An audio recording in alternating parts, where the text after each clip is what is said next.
Hi friends, ഇന്ന് വന്നിട്ടുള്ളത് marshmallow fondant recipe ആയിട്ടാണ്. Fondant നമ്മൾ മെയിൻ ആയിട്ട് യൂസ് ചെയ്യുക കേക്ക് കവർ ചെയ്യാൻ വേണ്ടിയിട്ടും അതുപോലെ തന്നെ നമ്മൾ വിപ്പിംഗ് ക്രീം വെച്ചിട്ടുള്ള കേക്ക് ആണെങ്കിൽ പോലും അതിലുള്ള ഫ്ലവേഴ്സ് അങ്ങനെയുള്ള കുഞ്ഞു കുഞ്ഞു ഐറ്റംസ് ഒക്കെ ഉണ്ടാക്കാൻ വേണ്ടിയിട്ട് നമ്മൾ fondant ആണ് യൂസ് ചെയ്യുക. അപ്പോൾ നമുക്ക് ഇത് എങ്ങനെ ഉണ്ടാക്കി എടുക്കുന്നതെന്ന് നോക്കാം. ഇതിനു വേണ്ടിയിട്ട് എടുത്തിട്ടുള്ളത് 1 കപ്പ് marshmallow ആണ്. അപ്പോൾ 1 കപ്പ് marshmallow എടുക്കുമ്പോൾ നമ്മൾ അതിലേക്ക് 1 ടേബിൾ സ്പൂൺ വെള്ളം കൂടി ചേർത്ത് കൊടുത്തിട്ടാണ് നമ്മൾ ഇതൊന്ന് ഡബിൾ ബോയിൽ ചെയ്ത് മെൽറ്റ് ചെയ്തെടുക്കുന്നത്. ഈ ഒരു പാക്കിന് 100 രൂപയുടെ ഉള്ളിൽ വരുന്നുള്ളൂ. ചെറിയ എമൗണ്ടിന് നമുക്ക് കിട്ടും. അപ്പോൾ നമുക്ക് ഇതിന്റെ ഏകദേശം ഒരു പകുതിയോളം നമ്മൾ എടുത്തിട്ടുണ്ട്. അപ്പോൾ ഇതൊന്ന് മെൽറ്റ് ആവുന്നത് വരെ ഒന്ന് വെയിറ്റ് ചെയ്യാം. ഞാൻ രണ്ട് തരത്തിലാണ് ഫോണ്ടന്റ് ഉണ്ടാക്കാറുള്ളത്. അപ്പോൾ മാഷ്മെല്ലോ വെച്ചിട്ട് ഉണ്ടാക്കുമ്പോൾ എനിക്ക് എപ്പോഴും ബുദ്ധിമുട്ട് തോന്നാറുള്ളത് എന്താ വെച്ചാൽ വൈറ്റ് മാഷ്മെല്ലോ കിട്ടാറില്ല. അപ്പോൾ നമുക്ക് ഈ ഒരു മിക്സഡ് ഫ്രൂട്ടിന്റെ വെച്ചിട്ട് ചെയ്യുമ്പോൾ നമുക്കൊരു വൈറ്റിഷ് ഗ്രേ ആണ് കിട്ടാറുള്ളത്. പൂർ വൈറ്റ് ആയിട്ട് കിട്ടാറില്ല. പൂർ വൈറ്റിൽ കിട്ടാൻ വേണ്ടിയിട്ട് ഞാൻ ജെലറ്റിൻ യൂസ് ചെയ്ത് ചെയ്യുന്ന ഫോണ്ടൻ്റാണ് ചെയ്യാറുള്ളത്. അപ്പോൾ അതാകുമ്പോൾ നമുക്ക് പൂർ വൈറ്റിൽ കിട്ടിക്കഴിഞ്ഞാൽ എല്ലാ കളറും നമ്മൾ വിചാരിച്ച പോലെ തന്നെ മിക്സ് ചെയ്യുമ്പോൾ കറക്റ്റായിട്ട് കിട്ടും.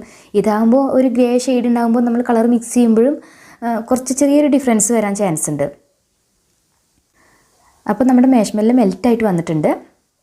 ഇനി ഇതിലേക്ക് നമ്മൾ ഐസിങ് ഷുഗറാണ് ചേർത്ത് കൊടുക്കുന്നത്. ഐസിങ് ഷുഗർ എടുക്കുമ്പോൾ നമ്മൾ എത്രയാണോ മാഷ്മെല്ലോ എടുത്തിട്ടുള്ളതെങ്കിൽ അതിൻ്റെ ഇരട്ടിയാണ് നമ്മൾ ഐസിങ് ഷുഗർ എടുക്കേണ്ടത്. അപ്പോൾ ഐസിങ് ഷുഗർ ഉണ്ടാക്കുന്ന വീഡിയോൻ്റെ ലിങ്ക് ഞാൻ താഴെ കൊടുക്കാം. കണ്ടിട്ടില്ലാത്തവർ അതൊന്ന് പോയി ചെക്ക് ചെയ്യുക.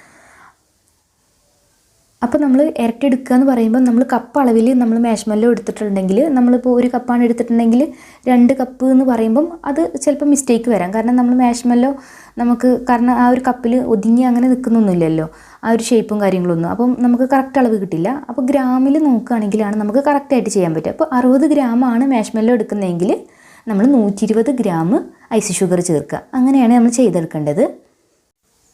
ഇനിയിപ്പോൾ അളവ് കറക്റ്റായിട്ട് എനിക്ക് കിട്ടില്ല, അതുകൊണ്ട് ഞാൻ ചെയ്യുന്നില്ല എന്ന് വിചാരിച്ചിരിക്കൊന്നും വേണ്ട. നമുക്ക് ആർക്കും വേണമെങ്കിലും ചെയ്തെടുക്കാൻ പറ്റുന്ന ഒരു രീതിയും കൂടെ ഉണ്ട്. നമ്മൾ 1 കപ്പ് മാഷ്മെല്ലോ എടുക്കുന്നെങ്കിൽ അതിലേക്ക് 1 ടേബിൾ സ്പൂൺ വെള്ളം ഒഴിച്ചിട്ട് ഒന്ന് മെൽറ്റ് ചെയ്തെടുക്കുക. അതിനുശേഷം നമ്മൾ ഐസിങ് ഷുഗർ കുറച്ചായിട്ട് ചേർത്ത് കൊടുക്കുക. അപ്പം നമ്മൾ കുറച്ച് ചേർത്ത് കൊടുത്ത് നമ്മളിങ്ങനെ കുഴച്ചെടുക്കുമ്പോൾ കയ്യിൽ ഒട്ടിപ്പിടിക്കാത്ത അത്രയും നമ്മൾ ഐസിങ് ഷുഗർ ചേർത്തുകൊണ്ടിരിക്കുക. കുറച്ച് ചേർത്ത് കുഴച്ചെടുക്കുക. എന്നിട്ട് നമ്മൾ ചപ്പാത്തിക്കൊക്കെ കുഴക്കുന്നതൊക്കെ പോലെ തന്നെ നന്നായിട്ട് കുഴച്ചെടുക്കുക. കയ്യിലൊട്ടി പിടിക്കാത്ത ആ ഒരു പരിവാകുമ്പോൾ നമുക്ക് ഐസിങ് ഷുഗർ ചേർക്കൽ നിർത്തിയിട്ട് നമുക്ക് നന്നായിട്ട് ഒന്നും കൂടെ കുഴച്ചിട്ട് നമുക്കിതൊന്ന് സ്റ്റോർ ചെയ്യാൻ വേണ്ടിയിട്ട് എടുത്ത് വെക്കാം. സ്റ്റോർ ചെയ്യുമ്പോൾ ശ്രദ്ധിക്കേണ്ടത് നമ്മൾ ഇതുപോലത്തെ ക്ലിം വാപ്പിൽ ഒരു 2 തവണയെങ്കിലും വാപ്പ് ചെയ്തതിന് ശേഷം നമ്മൾ നല്ല എയർ ടൈറ്റ് ആയിട്ടുള്ള ഒരു ബോക്സിലാണ് നമ്മൾ എടുത്ത് വെക്കേണ്ടത്. ഫോണ്ടൻ്റ് ഒരിക്കലും നമ്മൾ ഫ്രിഡ്ജിൽ സ്റ്റോർ ചെയ്യാൻ പാടില്ല. പുറത്ത് തന്നെയാണ് നമ്മളിത് സ്റ്റോർ ചെയ്ത് വെക്കേണ്ടത്. അത് നമുക്ക് ഒരു 4 മാസം മുതൽ 6 മാസം വരെയൊക്കെ നമുക്ക് എടുത്ത് വെക്കാൻ പറ്റും.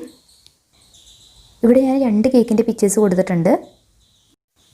ഇതിൽ ഓറഞ്ച് കളറുള്ള കേക്കിന് നമ്മൾ യൂസ് ചെയ്തിട്ടുള്ളത് മാഷ്മെല്ലോ ഫോണ്ടൻ്റ് ആണ്. അതുപോലെ തന്നെ വൈറ്റ് കളറുള്ള കേക്കിന് നമ്മൾ യൂസ് ചെയ്തിട്ടുള്ളത് ജെലാറ്റിൻ യൂസ് ചെയ്തിട്ടുള്ള ഫോണ്ടൻ്റ് ആണ്. അപ്പോൾ ആ ഒരു ഫോണ്ടൻ്റിൻ്റെ റെസിപ്പി ഞാൻ നെക്സ്റ്റ് അപ്ലോഡ് ചെയ്യാം. താങ്ക്